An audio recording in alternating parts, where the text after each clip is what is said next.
اعوذ باللہ من الشیطان الرجیم بسم اللہ الرحمن الرحیم الحمدللہ رب العالمین الرحمن الرحیم مالک یوم الدین ایاک نعبد و ایاک نستعین اہدنا الصراط المستقیم صراط الذین انعمت علیہم غیر المغضوب علیہم ولا الضالین قل هو اللہ احد اللہ الصمد لم یلد ولم یولد ولم یکن له کفوا احد اللهم صل علی محمد وعلی آل محمد كما صليت على إبراهيم وعلى آل إبراهيم إنك حميد مجيد اللهم بارك على محمد وعلى آل محمد كما باركت على إبراهيم وعلى آل إبراهيم إنك حميد مجيد۔ السلام علیکم۔ اسلامک ہسٹری چینل کی جانب سے میں ندیم ریاض آج ہم آپ کی خدمت میں جو ویڈیو پیش کر رہے ہیں اس کا عنوان ہے بیت رضوان سے جنگ جمل تک۔ یہ حضرت عثمان غنی رضی اللہ تعالیٰ عنہ کے قصاص کے بارے میں یہ ویڈیو ہے جس میں جنگ جمل کا بھی ذکر ہے اور بھی بہت سی باتیں انشاءاللہ اس میں ہوں گی۔ تو ہمارا یہ ویڈیو چینل آپ دیکھتے رہیے اسلامک ہسٹری، جس میں اسی طرح کی اسلامک ویڈیو پیش کی جائیں گی اور انشاءاللہ تعالیٰ آگے جا کے ہم جو پوری ہسٹری ہے اسلامک تقریباً 1500 سال کی، وہ بھی ہم آہستہ آہستہ ہر حکمراں کے حساب سے پیش کرتے جائیں گے۔ تو ابھی ہم شروع کرتے ہیں اپنی آج کی یہ ویڈیو۔ جیسا کہ آپ کو پتہ ہے کہ حضرت عثمان غنی رضی اللہ تعالیٰ عنہ شروع سے جنہوں نے اسلام قبول کیا سب سے پہلے 5 افراد تھے، جس کے بعد حضرت ابوبکر صدیق جن میں شامل تھے 5 میں، پھر حضرت ابوبکر صدیق کے کہنے پر جنہوں نے اسلام قبول کیا ان جو لوگ تھے ان میں حضرت عثمان غنی رضی اللہ تعالیٰ عنہ بھی شامل تھے۔ تو آپ بالکل شروع کے مسلمان ہیں اور اس کے بعد سے لے کر آخر تک آپ نے ہر لحاظ سے حضور صلی اللہ علیہ وسلم کی جتنے بھی ہر جہاد کے حساب سے مدد ہو سکتی تھی ویسے بھی مدد ہو سکتی تھی، ہر جگہ آپ بھی پیش رہے۔ جہاں بھی آتا تھا نام تو حضرت عثمان غنی، ان کا نام غنی اس لیے پڑ گیا تھا کہ آپ جو تھے ہر جہاد کے لیے، ہر غزوے کے لیے آپ سب سے پہلے اپنا جو بھی ضرورت ہوتی تھی اسلامی جہاد کے لیے، اس کے لیے آپ اپنا جو مالی تھی وہ مدد کیا کرتے تھے۔ سب سے پہلے آپ کو یاد ہوگا کہ جب مسلمانوں کو پانی کی شدید تکلیف تھی تو یہ جو کنواں تھا جو وہ یہودی کے پاس تھا، تو آپ نے خرید کر مسلمانوں کے حوالے کیا تھا وہ کنواں۔ سب سے پہلے آپ نے یہ کام کیا تھا۔ اس کے بعد پھر آہستہ آہستہ کتنے جو بھی ضرورت پڑتی گئی تو آپ جو ہے رضی اللہ تعالیٰ عنہ اسلام کے لیے اپنی جو مالی خدمات کو پیش کرتے رہے۔ اور پھر آپ کو پتہ ہوگا کہ یہ جو تبوک میں جو جیش اسرت ہوا تھا اس میں بھی آپ نے اتنی امداد دی تھی کہ حضور صلی اللہ علیہ وسلم ان کے جو دینار تھے وہ اپنے ہاتھوں میں ٹٹولتے جاتے اور کہتے جاتے تھے کہ یا اللہ میں عثمان سے راضی ہوں، آپ بھی راضی ہو جائیں۔ تو اس طرح کے کئی واقعات ہیں کہ آپ نے ہر دفعہ جو ہے جہاد کے لیے پیش رہے۔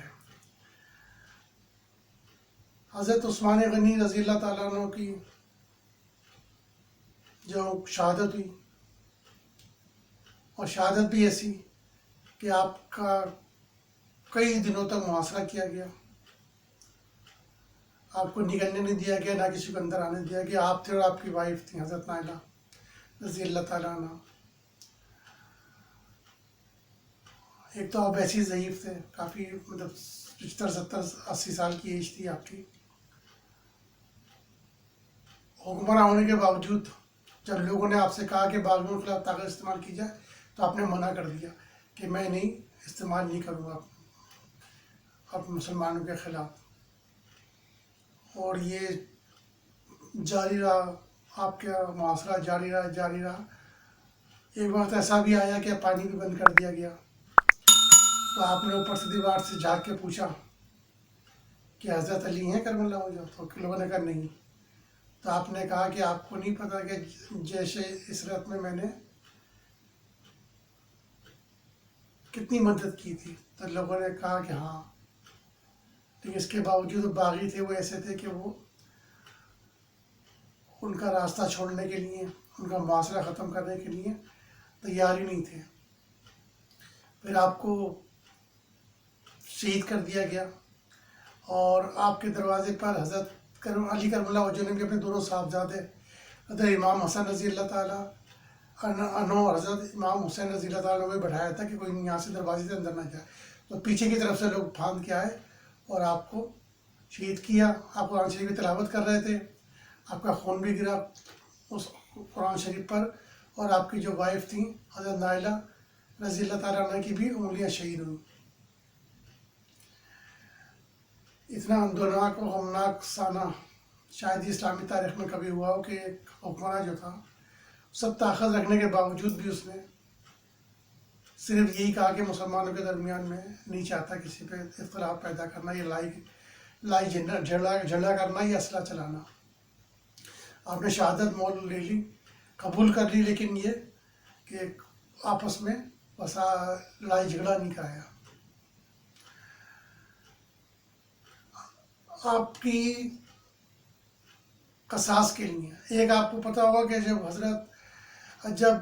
حضرت عثمان غنی رضی اللہ تعالیٰ عنہ کو صلح حدیبیہ کے وقت جب اس وسلم نے بھیجا تھا قریش میں، تو وہاں پر یہ افواہ اڑ گئی تھی کہ آپ کو شہید کر دیا گیا ہے. تو حضور صلی اللہ علیہ وسلم نے بیعت رضوان حلف لیا تھا لوگوں سے، اس کو کہتے ہیں موت پہ بیعت.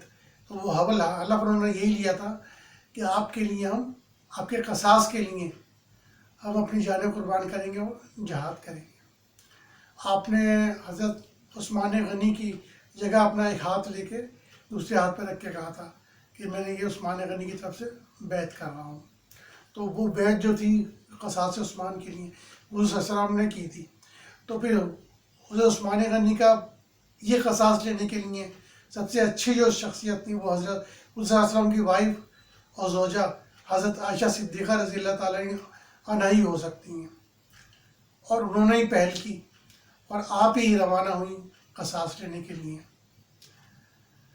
آپ حضرت عثمان غنی کے صاحبزادے نے کہا تھا حضرت عائشہ صدیقہ سے اور حضرت حفصہ رضی اللہ تعالیٰ عنہ سے کہ اب قصاص لیا جائے ان کے والد کا. تو آپ پھر راضی ہوئیں اور آپ پھر چلی یہاں سے صرف قصاص لینے کے لیے، نہ جنگ کے لیے نہ لڑائی کے لیے. یہ اگر جنگ لڑائی کرنی ہوتی، حکومت لینی ہوتی تو مدینہ جاتی ہیں. یہ مدینہ نہیں گئیں، آپ بصرہ کی طرف گئیں جہاں پر باغی رہتے تھے، وہاں پر گئیں. اور وہ بھی کئی مہینوں کے بعد کہ جب کہا جاتا رہا کہ بھئی ان کا قصاص لیا جائے، لیکن یہ کہا جاتا رہا کہ ابھی وقت نہیں ہے، ابھی ہم بعد میں لیں گے، ابھی تیاری نہیں ہے، یا ابھی ذرائع نہیں ہیں، وسائل نہیں ہیں. اس طرح کہہ کے اس کے بعد جا کے آپ روانہ ہوئیں. یہ کہا جاتا ہے کہ بھئی آپ کو منع کیا تھا حضور صلی اللہ علیہ وسلم نے گھر سے نہیں نکلنا. لیکن آپ کو یاد ہوگا کہ جب وراثت کا مسئلہ پیدا ہوا اور حضرت ابوبکر صدیق کے پاس وراثت کے لیے اپیل کی گئی، تو پھر اس کے بعد جو ازواج مطہرات تھیں انہوں نے بھی کہا کہ ہم بھی وارث ہیں اور ہم بھی آپ کے پاس جاتے ہیں، خلیفہ کے پاس اپنا موقف پیش کرتے ہیں. ان کو روکنے والا کون تھا؟ حضرت عائشہ صدیقہ رضی اللہ تعالیٰ نہیں تھی، انہوں نے ان کو روکا تھا. تو یہ اجتہاد تھا کہ حضرت عائشہ صدیقہ رضی اللہ تعالیٰ عنہ قصاص عثمان کے لیے روانہ ہوئی. کیونکہ آپ کو پتہ ہے حجۃ الوداع میں حضور صلی اللہ علیہ وسلم نے فرمایا تھا کہ انسان کے جان اور مال جو ہے نا اس کی حرمت، وہ جو دن تھا، وہ جو مہینہ تھا ذی الحج کا، وہ جو دن تھا حج اکبر، ان سب سے بڑھ کر، اس شہر مکہ مکرمہ سے بڑھ کر ہے. تو حضرت عثمان غنی کا خون بہا تھا، تو اس کی حرمت کے لیے آپ حضرت عائشہ صدیقہ رضی اللہ تعالیٰ عنہ نے قصاص کے لیے پھر روانہ ہونے کا فیصلہ کیا بصرہ کی طرف. بصرہ دارالحکومت نہیں تھا، دارالحکومت تھا مدینہ. آپ مدینہ نہیں گئیں، آپ نے حکومت نہیں لینی تھی، حکومت کا تختہ نہیں لوٹنا تھا، بیعت کے خلاف نہیں چلنا تھا. آپ نے ان باغیوں کے خلاف دباؤ ڈالنا تھا کہ ان کے خلاف کوئی اقدام کیا جائے. آپ لے کے چلیں اپنے حضرت عبیر رضی اللہ تعالیٰ عنہ، حضرت طلحہ رضی اللہ تعالیٰ عنہ کے علاوہ اور بھی آپ کے ساتھ کئی ہزار افراد تھے. آپ وہاں پہنچی. جمل کہتے ہیں ایک اونٹ جو نر اونٹ ہوتا ہے نا لال والا، اس کو کہتے ہیں جمل، اس لیے اس کو جنگی جمل کہا جاتا ہے، بیٹل آف کیٹل. آپ اس پہ سوار تھیں اور آپ کے چاروں طرف جو تھے وہ جانثار تھے آپ کے اسلام کے، اور سب شہید ہونے کے لیے تیار تھے. سب حضرت عثمان غنی کی شہادت کے قصاص لینے کے لیے آپ کے ساتھ چلے. آپ وہاں پر پہنچیں تو اس کے بعد آپ کو پتہ ہوگا جو حضرت عثمان غنی کے شہید کرنے والے تھے وہ سارے کے سارے وہی تھے جو جا کے بعد میں جنہوں نے یہ کہا تھا 5 دن تک آپ کی لاش پڑی رہی کہ جب تک حضرت علی کرم اللہ وہ جو حلف نہیں اٹھائیں گے، حلف نہیں لیں گے، خلیفہ نہیں بنیں گے، تو اس وقت تک وہ معاشرہ ختم نہیں کریں گے ورنہ قتل عام کریں گے. حضرت علی کرم اللہ جو نے حلف اٹھایا، خلیفہ بنے، تو یہ سارے کے سارے فوج میں شامل ہو گئے. ساری حضرت علی کی جو فوج تھی وہ انہی لوگوں پہ مشتمل تھی. ایک وفد گیا تھا جب قصاص عثمان کے لیے، تو حضرت علی نے کوفہ کی مسجد سے پردہ ہٹا کے دکھایا تھا کہ وہاں تقریباً 12,000 افراد کہہ رہے تھے کہ ہم قاتل عثمان ہیں. تو حضرت علی کرم اللہ وجہ ہی مجبور تھے، اور یہ جنہوں نے قتل کیا تھا یہ چاہتے تھے اپنے آپ کو بچانا، اس لیے انہوں نے یہ موقع غنیمت جانا کہ حضرت عائشہ صدیقہ ان کے ساتھ جو لوگ آ رہے تھے ان کے خلاف قتل و غارت گری کی جائے. آپ وہاں پہنچتی ہیں قصاص عثمان کے لیے. کئی مرتبہ کوشش کی جاتی ہے کہ بھئی کسی طرح قصاص پہ معاملہ ہو جائے. اگر دیکھیں آپ اسلامی تاریخ کو کہ اگر یہ فیصلہ کیا جاتا کہ ان سب کے ساتھ مل کے ان باغیوں کے خلاف اگر جہاد کیا جاتا، کتنے تھے وہ؟ 2 ہی افراد تھے نا، 2 افراد کودے تھے، انہوں نے مارا تھا. ان کو پکڑنا کوئی مشکل نہیں تھا اگر پکڑنا چاہا جاتا. یہ کہا گیا کہ بھئی وہ تو پتہ نہیں چلا کون لوگ تھے، ایسا نہیں تھا. جب کربلا میں شہادت ہوئی حضرت امام حسین رضی اللہ تعالیٰ عنہ ان کے ساتھیوں کی، 72 ساتھیوں کی، تو کئی سالوں بعد جا کے ان میں سے ایک ایک کو پکڑا گیا، ان کے گلے کاٹ کے ان کے گلے پیش کیے گئے. تو یہ تو 1 سال کا بھی واقعہ نہیں تھا. اگر کوشش کی جاتی تو 2 آدمیوں کو پکڑنا کوئی مشکل بات نہیں تھی، لیکن اس کی کوشش ہی نہیں کی گئی، بلکہ ان کو بچانے کے لیے اس طرف زیادہ تلواریں چلائی گئیں حضرت عائشہ صدیقہ کے ساتھیوں پر. اگر یہی تلواریں ساری مل کے چلتی تو ہزاروں لوگ تھے، کہتے ہیں 70,000 کے قریب افراد تھے جو اس جنگ میں شامل تھے. باقی 10-12 ہی تھے، 10-12 ہزار ہی تھے. ان میں سے 2 کو الگ کرنا کوئی مشکل کام نہیں تھا. جب لشکر وہاں پہنچتا خود ہی پتہ چل جاتا 2 کون ہیں. لیکن جو شامل تھے فوج میں انہوں نے یہ کوشش ہی نہیں ہونے دی کہ کسی طرح ان کو پکڑا جائے، کیونکہ ان سب کی مرضی شامل تھی حضرت عثمان غنی کی شہادت میں. آپ حضرت عائشہ صدیقہ رضی اللہ تعالیٰ عنہا کے بارے میں پھر یہ ایک حدیث پیش کی جاتی ہے کہ حواب کے کتے بھوکیں گے. ٹھیک ہے نا. سب سے پہلی بات تو یہ کہ جب آپ عائشہ صدیقہ وہاں پر موجود تھی، انہوں نے خود کہا کہ میں نے یہ سنا ہے، تو وہاں پر اور کوئی تھا ہی نہیں. یا تو فوج تھی آپ کی یا آپ خود تھی. یہ روایت باہر کس نے کی، کون راوی ہے اس کا؟ ٹھیک ہے نا. جس نے یہ روایت پیش کی ہے اس کو روایت کہاں سے ملی، اس کا کوئی اس کی سند ہے، کوئی لنک ہے اس کا؟ اور حواب کے کتے اس لیے بھوکیں گے کہ کوئی حواب جائے گا تو جس شہر میں بندہ کوئی جائے گا وہاں یہ کتے بھوکیں گے نا. تو ایک تو یہ بتانے کا انداز تھا کہ حضرت عائشہ صدیقہ وہاں تک جائیں گی. یہ نہیں کہا گیا تھا کہ وہ حق پر ہوتی یا نہ حق پر ہوتی، یہ کوئی بات ہی نہیں ہوئی ایسی. بلکہ حضرت علی کرم اللہ وجہ سے حضرت نے کہا تھا کہ میری وائف سے ایک شخص یا کچھ لوگ جھگڑا کریں گے، تو حضرت علی کرم اللہ وجہ نے ہی کہا تھا کہ وہ کون بدبخت ہوں گے. پھر ان کا نرم الفاظ بنا گیا کون وہ ظالم ہوں گے، ظالم ہوگا.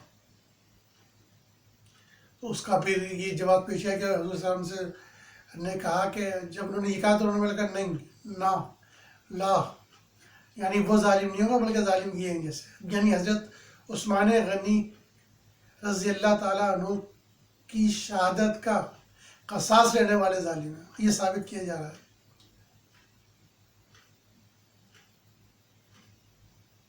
یہ کہا جاتا ہے کہ بھئی وہ اللہ کی اطاعت کرو، رسول اللہ کی صلی اللہ علیہ وسلم کی اطاعت کرو، اور جو تمہارے حکمران ان کی اطاعت کرو۔ تو یہ اطاعت کا یہ آیت جو ہے وہ حضرت ابوبکر صدیق کے دور سے نہیں ہے لاگو ہوتی،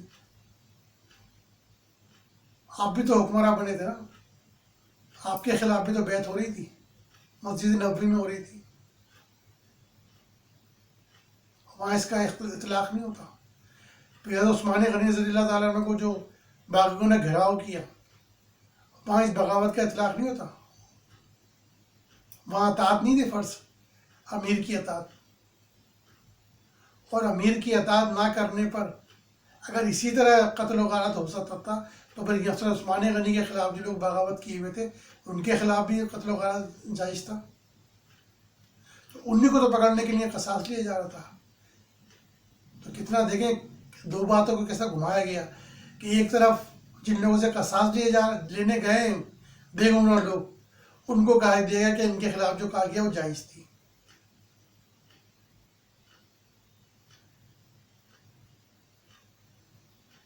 تو یہ سارا گھما پھرا کے دیکھ لیا گیا ہے، لیکن حضرت عائشہ صدیقہ بالکل بالکل بے گناہ تھیں، اور انہوں نے وہی کیا جو حضرت حضور صلی اللہ علیہ وسلم نے بیعت رضوان میں کیا تھا حضرت عثمان غنی کے لیے۔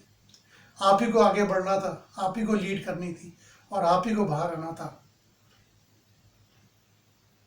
ان کی یہ کہا جاتا ہے کہ بیگموں کو یہ کہا گیا تھا کہ باہر نہیں نکلنا، انہوں نے کہا بیگموں نے کہ ہم حج کے لیے جاتے تھے، اس حضرت نے خود حج پہ کہہ دیا کہ انسانی جان جو ہے نا وہ حج سے بھی زیادہ، حج اکبر سے بھی زیادہ محترم ہے، تو اسلامی انسانی جان کی قصاص کے لیے آپ تشریف لائی تھی حضرت عائشہ صدیقہ رضی اللہ تعالیٰ عنہ۔ اجتہاد تھا ان کا، اور اجتہاد جو انشاءاللہ تعالیٰ صحیح ہوگا اللہ تعالیٰ کے دربار میں۔ اگر یہ تلواریں اس طرف کی بجائے باغیوں کی طرف اٹھتی تو پھر شہادت حضرت علی کرم اللہ وجہ کا یہ واقعہ پیش نہیں آتا۔ یہ وہی لوگ تھے جنہوں نے جا کے حضرت علی کرم اللہ وجہ شہید کیا، باقی حقیقت تو یہ وہی لوگ تھے جنہوں نے پھر سہرہ کربلا میں حصہ لیا، اور امام حسین کے 72 ساتھیوں کو شہید کیا۔ تو یہ راستہ بھی رکتا اگر حضرت عائشہ صدیقہ کا ہاتھ مضبوط کیا جاتا اور ان کے ساتھ مل کر باغیوں کے خلاف جہاد کیا جاتا، لیکن باغیوں نے ایسا ہونے ہی نہیں دیا۔ انہوں نے خود بہانے سے حضرت عائشہ صدیقہ اور ان کے ساتھیوں کو شہید کیا۔ حضرت زبیر، حضرت طلحہ رضی اللہ تعالیٰ عنہ ان کو شہید کیا گیا، عشرہ مبشرہ تھے آپ لوگ۔ اور جو صحابی ہوتے ہیں جھوٹ نہیں بولتے، ان پہ تہمت لگائی گئی کہ انہوں نے حضرت عائشہ صدیقہ سے کہا کہ حواب نہیں ہے، اور جھوٹ بولا، اور دوسرے یہ کہ لوگوں کو پیسے دے کے کلوایا 50 آدمیوں سے کہ بول دیں حواب نہیں ہے۔ تو ایسا نہیں ہے، انہوں نے جھوٹ نہیں بولتا، صحابی جو ہے جھوٹ نہیں بولتے، یہی پہچان ہے ان کی۔ تو یہ روایت ہی غلط ہے حواب والی۔ یہ ضرور ہے کہ مغمہ سے یہ ضرور کہا گیا تھا باہر سے کہ اب باہر نہ نکلیں، لیکن اجتہاد کیا حضرت عائشہ صدیقہ نے اور نکلی، اور بالکل جائز نکلی۔ یہ حضرت عثمان غنی کا قصاص لینے کے لیے نکلی تھی۔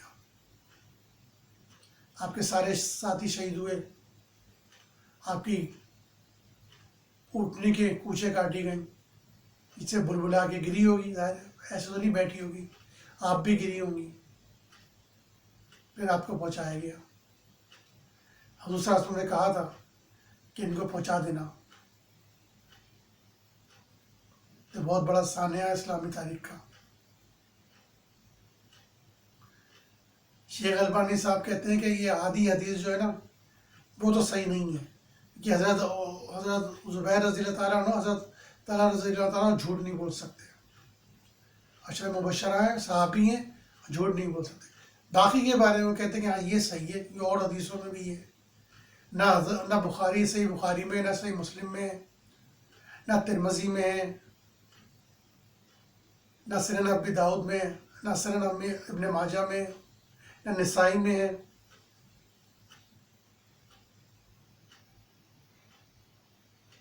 ایک روایت ہے، ایک یا دو روایت ہے، اس میں حدیث ہے. اور سب سے بڑھ کر بات یہ کہ تو حضرت عائشہ صدیقہ خود کہہ رہی ہیں نا کہ ہم ازواج سے کہا تھا اس رسول نے کہ ہم آپ کے کتے بوجھیں. آپ کہہ رہی ہیں خود. تو حضرت عائشہ صدیقہ کے 2500 حدیثیں ہیں. کون مانتا ہے؟ جو اس کی ایک حدیث نہیں مانتے، جو حضرت عائشہ کو نہیں مانتے، وہ اس حدیث کو مانتے ہیں. حضرت عائشہ صدیقہ سے تو یہ بھی روایت ہے کہ آپ سے صحابہ نے پوچھا کہ کیا حضرت علی کو وصی بنایا تھا حضور صلی اللہ علیہ وسلم نے؟ تو آپ نے کہا کہ کس نے کہا؟ میں تو ان کے ساتھ آخری وقت تک تھی، انہوں نے قسمت بنا دیا، قسمت وصیت کر دی. یہ بھی حدیث ہے حضرت عائشہ صدیقہ کی. تو اپنے مطلب کی حدیث اٹھا لی، باقی ان کی کوئی حدیث نہیں مانی، ان کی حدیث ہی نہیں مانی جاتی. تو انشاءاللہ تعالیٰ آپ کو یہ ویڈیو دیکھ کے ضرور سمجھ میں آئے گا کہ حضرت عثمان غنی رضی اللہ تعالیٰ عنہ کا شہادت کا قصاص لینے کا جو واقعہ تھا وہ بالکل جائز تھا. حضرت عائشہ صدیقہ نے جو کیا بالکل اجتہاد صحیح کیا، اور کوئی ایسی ہوا کے کتے بھونکنے والی اس طرح کی پیش کی جاتی ہے نعوذ باللہ کہ ان کو ان کی اہمیت کر کے اور توہین کرنے کے. یہ صرف بتانے کی نہیں کہا تھا کہ آپ ہوا اب تک جائیں گے. ظاہر کتے جس علاقے کے ہوں گے وہیں تو ہوگا نا، کوئی ان کا پاسپورٹ ویزا تو نہیں ہوتا نا کہ پہچان ہو کہ جو یہاں پر جہلم میں کتا بھونک رہا ہے تو لاہور کا کتا آیا ہوا ہے، تو وہیں کا ہوگا نا، جہلم کا ہی کتا ہوگا، وہی بھونکتا ہے وہیں پر کتا. تو حواب میں ہوگا حواب کا کتا ہوگا، ظاہر بات ہے. تو جگہ بتانے کی نہیں کہ آپ وہاں تک جائیں گی، یہ الفاظ استعمال کیے گئے تھے. اس کو توہین کے لیے استعمال کیا جاتا ہے. عائشہ صدیقہ جو ہے نا وہ رضی اللہ تعالیٰ عنہ، ان کا جو مرتبہ اور مقام ہے وہ کسی کے کچھ کرنے سے کم نہیں ہوگا. آپ حضور صلی اللہ علیہ وسلم کی چہیتی بیوی تھی، اور خود یہ کہا گیا کہ آپ دنیا میں بھی آپ کی زوجہ ہیں اور جنت میں بھی آپ کی زوجہ ہیں. اس سے بڑھ کر اور کیا ثبوت ہوگا آپ کی عظمت کا. تو میں سلام پیش کرتا ہوں اپنی ماں پہ کہ جن پر یہ الزام لگائے جاتے ہیں. میں ایک بیٹا ہونے کے ناطے میں نے اپنی روحانی ماں کا یہ صفائی اور یہ ویڈیو پیش کی ہے. انشاءاللہ تعالیٰ آپ لوگ بھی اس کے گواہ رہیے کہ حضرت عائشہ صدیقہ بالکل حق پر تھی، اور بالکل انہوں نے وہی کام کیا جو صلی اللہ علیہ وسلم نے بیعت رضوان میں کیا تھا. جنگ جمل بھی اس بیعت رضوان کی ایک کڑی ہے، ایک تسلسل ہے. اور شخص وہی ہیں حضرت عثمان غنی رضی اللہ تعالیٰ عنہ، جنہوں نے پورا کا پورا اپنا جتنا بھی زندگی تھی وہ اسلام کے لیے وقف کر دی، جانی طور پر بھی اور مالی طور پر بھی. کبھی آپ پیچھے نہیں ہٹے اسلام کے لیے. تو سلام پیش کرتے ہیں حضرت عثمان غنی رضی اللہ تعالیٰ عنہ پر، حضرت عائشہ صدیقہ، حضرت زبیر رضی اللہ تعالیٰ عنہ، حضرت طلحہ رضی اللہ تعالیٰ عنہ، اور جتنے آپ کے ساتھ جو جمل کے دائیں تھے بائیں تھے آگے تھے پیچھے تھے، ان تمام شہداء کو سلام پیش کرتے ہیں. اور حضرت علی کے وہ حضرت علی کرم اللہ وجہ کے وہ ساتھی جو اصحاب بدر تھے یا صحابی تھے، ان کو بھی سلام پیش کرتے ہیں، سوائے ان کے جنہوں نے عثمان غنی رضی اللہ تعالیٰ عنہ کو شہید کرنے کے لیے ان کا گھر کا محاصرہ کیا تھا، اور جو کہتے تھے کہ ہم 12,000 ہم لوگ قاتل عثمان ہیں. ان کے علاوہ جتنے بھی مسلمان شہید ہوئے ان سب کو سلام پیش کیا جاتا ہے. والسلام علیکم ورحمۃ اللہ وبرکاتہ.